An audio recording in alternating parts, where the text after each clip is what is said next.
My name is Yasmin. I am from Houston, Texas, and I have a banged up chin. My chin is indented. It's lumpy and bumpy. I call my chin my giant because to me it's enormous. How would you feel if I'm just looking at your chin all the time? Doesn't it make you uncomfortable? Well, you shouldn't let that define you. It's hard. When I was 5 years old, I ran into the wall. I've had 2 failed surgeries to fix my chin. And after the second surgery, I was very devastated. I lost hope. I am super self-conscious. I am super shy. I do not like any attention. Sit up for me a little bit. Okay. We can see a little bit of the little fat that's been injected. Say 1, 2, 3, 4, 5. 1, 2, 3, 4, 5. I notice as you talk, too, we're getting a little bit of weird muscle movement right here. This may be fat transfer, but I think this is a fat atrophy problem.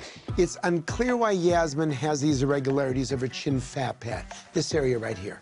Now, it could be caused by fat atrophy, which is loss of fatty tissue, which could have been caused by the trauma she sustained in the chin area when she was a child, or from having multiple surgeries to the chin area, because this area doesn't like to have surgeries. And that can cause lumps, bumps, irregularities, and give us that sunken appearance. So, the goal will be to iron this somehow, which means make it smooth. We lift up the tissue, we look at the contour of what we call the chin fat pad.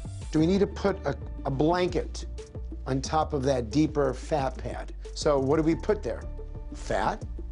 Don't really want to do that, I don't think. I think you've already had enough fat in there. So the thing that I think about is using some cadaver skin.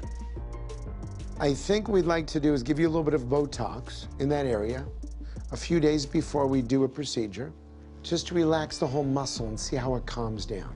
Now, no matter what we do, there is a risk, a decent risk, that I can make that worse. And probably about a good 25, 30%. It's not 5%, it's higher. Do you still want to do this? Well, at least there's some percentage. There's not a full no.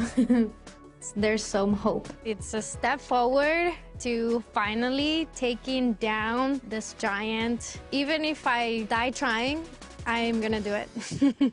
Today for Yasmin's surgery, we will start by making a small incision in the center near the bottom of her chin, lift up the skin, and remove any scar tissue or fat that might be there from her previous surgeries. We will then add a layer of alloderm, which is cadaver skin, on top of her chin fat pad in order to smooth out any depression that may exist. Finally, we'll pull the skin down, remove any excess tissue, and hopefully leave Yasmin with a nice, smooth contour.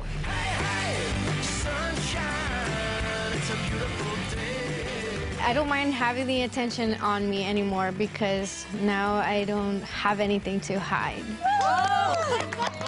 I finally did it! Before my surgery, I was living with a giant on my chin. My chin was lumpy and bumpy, and I would get asked about my chin every time I went out, which made me never want to leave the house. But now, thanks to Dr. Nassif, my chin is smooth. I no longer shy away from the public.